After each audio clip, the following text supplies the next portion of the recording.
Tu dis que le rire, c'est le ciment du couple, Oui. en tout cas avec ton public. C'est un médicament, c'est ce que tu dis aussi. Mhm. Et la musique, c'est quoi pour toi? Oh, c'est aussi un médicament, la musique. Je ressens un truc, ça me fait du bien.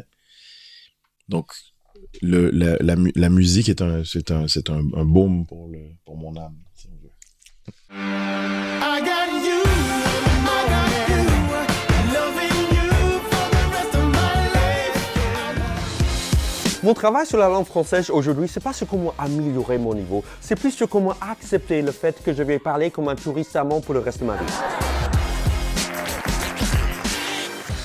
Sébastien, moi je suis allée voir ton spectacle au Métropole et c'est là que j'ai appris que c'était l'amour qui t'avait amené en France. Oui.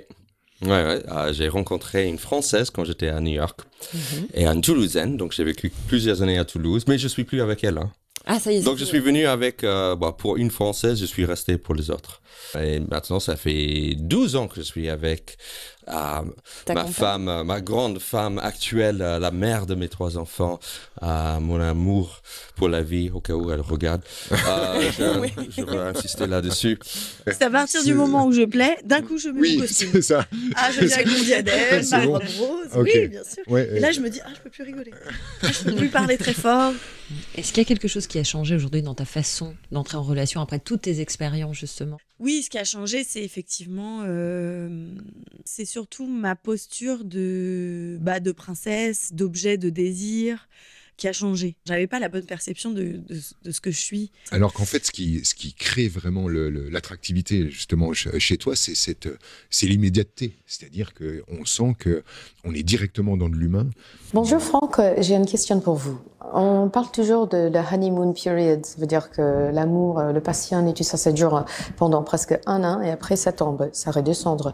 Je voudrais savoir, c'est quoi le secret de garder ça et cette feeling, cette passion bouleversant pour le reste de la vie, quoi, jour à jour, qu'on reste comme on était pour la première rencontre. Alors la question de Mélodie, c'est un peu comment entretenir la passion?